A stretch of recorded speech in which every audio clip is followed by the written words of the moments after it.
भगवान की भक्ति में दिन रात लगा रहते थे। कल मिश्रा जी कह रहे थे, मिश्रा जी कल की आपकी बात हमारे स्मरण में है।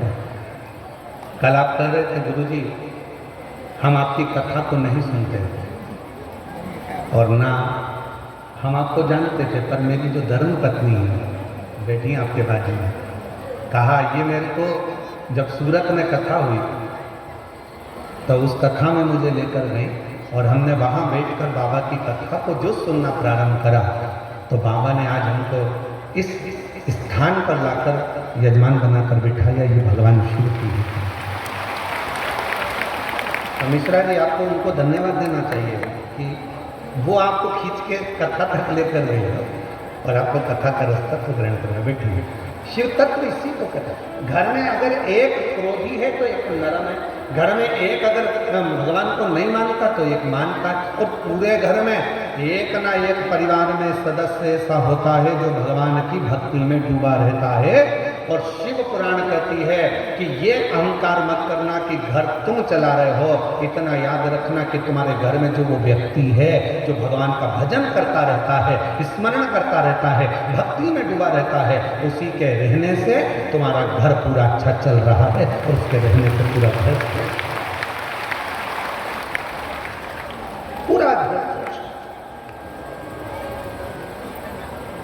एक चावल का दाना देखा जाता है पक गया कि नहीं पका तो उससे मालूम पड़ जाता है पूरी हंडी पकी हुई। उसी तरह भगवान एक भक्त देख लेता है, इसके घर में एक भक्त है रे, बहुत अच्छा है, भगवान का भजन करता है, कथा में लगा रहता है, सत्संग करता रहता है। भले लोग उसको गाली देते हैं, अपशब्द कहते हैं, जो भगवान की भक्ति में ज़्यादा डूबा रहता है ना, लोग उसको गिनते ही नहीं है घर में, पगला है,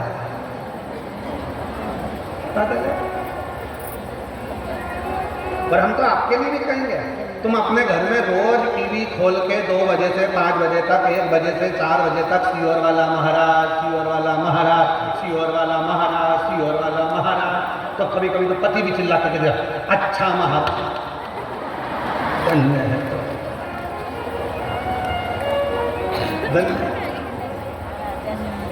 बच्चे परेशान कर रखा। और अभी तो वापिस एक काम दे दिया सियोर वाला महाराज ने, वृक्षारोपण। अब फिर पति से कहेगी जाओ जरा बाजार से एक पेड़ लिया, एक वृक्ष लिया, जाओ जरा जाओ। अब पति बेचारा वृक्ष ढूंढते फिरता, पौधा रोका। और जैसे दुकान पर गया उसने पूछा क्यों साहब पौधा मिलेगा? हाँ साहब। बेलपत्री का? हाँ साहब। तो दुकान वाले ने कह दिया मिश्रा जी ने भेजा। पौधे वाला कह देता है मिश्रा जी।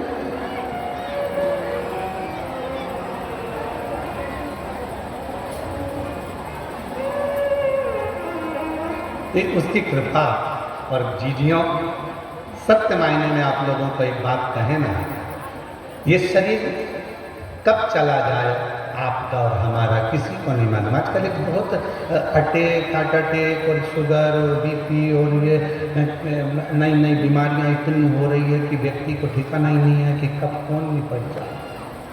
इसीलिए आप लोगों से निवेदन है कि अपने कर्म को श्रेष्ठ करते चलो। मान लो अपन चले भी गए तो फिर अपन ऊपर जाके तो बेलपत्र चढ़ा नहीं सकते, इसलिए नीचे बेलपत्री का एक वृक्ष लगाकर चले जाओ। अपन चले भी जाएंगे तो कोई ना कोई तो पत्ती तोड़ के शंकर को चढ़ाता रहेगा, तो अपना पत्ता शिव जी को चढ़ता रहेगा। शंकर भगवान को अपना एक बेलपत्री का वृक्ष अगर लगा दिया तो उसमें से पत्ते टूटकर शिव जी को चढ़ते रहेंगे तो हम शंकर भगवान के चरणों में जिंदगी पर्यंत पड़े रहेंगे और हमारा और आपका फिर जन्म नहीं होगा। हम शंकर की शरणागति में पहुंच जाएंगे।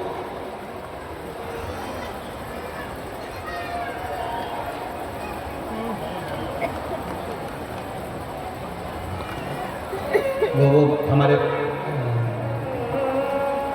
हम जिस मार्ग में है, पुष्टि मार्ग में, हमारे वल्लभ कुल में एक बड़ा सुंदर पद गाया जाता है, भरोसो दृढ़ चरणन के भरोसो।